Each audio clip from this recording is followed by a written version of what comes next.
ChessCentral is presently shipping out Fritz 12 chess playing programs at a furious clip, and this is part of a series of videos to show you what Fritz 12 looks like. This is one of the special 3D boards right here in front of you that you can play chess on in Fritz 12. This is not some painting. This is actually a functioning 3D board within the chess playing program.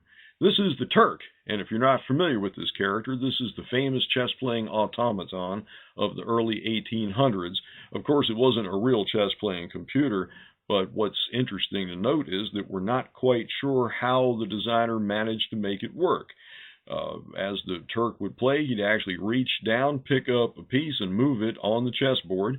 The thought now is that there was a small person down inside this cabinet that could use magnets to make the pieces move, but they're not quite sure how they got the arm to move and pick up the piece and move it. But what this is a digital representation of the Turk, just like the other 3D boards in Fritz, where you can use the trackball to move the board around. And if you move it to the side here a little bit, we can see a really nice little old school chess clock from the 1800s. We can move in to get a good look at the board.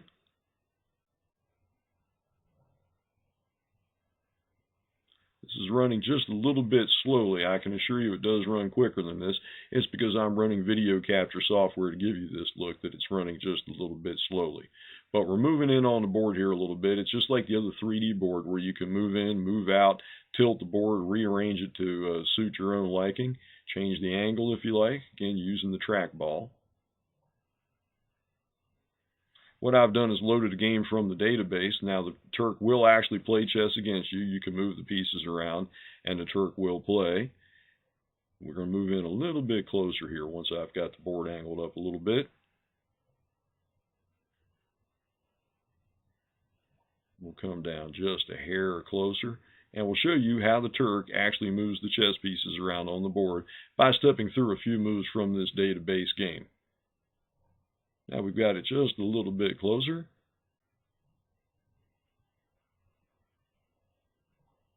You can see over here I do have a game already loaded, so let's hit some arrow keys on the keyboard and we'll make the Turk move. And you see he picks up the knight and moves it. You also get sound effects. They're not real apparent in this video because I'm using a microphone. It's kind of drowning out the sounds. But as you move through the game, you will hear the Turk move. He makes mechanical sounds as he reaches over and picks the pieces up on the chessboard. It's running a little bit creaky at the moment. Once again, this is fairly graphics intensive, and you do need to have a good 3D card on your computer, as well as a nice processor to get this moving at a proper speed. But we will show some movement here. He's going to go ahead and castle for black here in this position.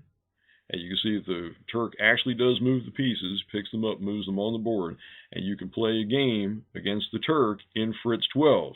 If you're interested in acquiring Fritz 12, all you need to do is go to ChessCentral.com in your internet browser, and that's all one word, ChessCentral.com, and you can place your order for Fritz 12, and you could be playing against the Turk just like Napoleon did in the early 1800s on your very own home computer in just a matter of days by ordering Fritz 12 from ChessCentral.com.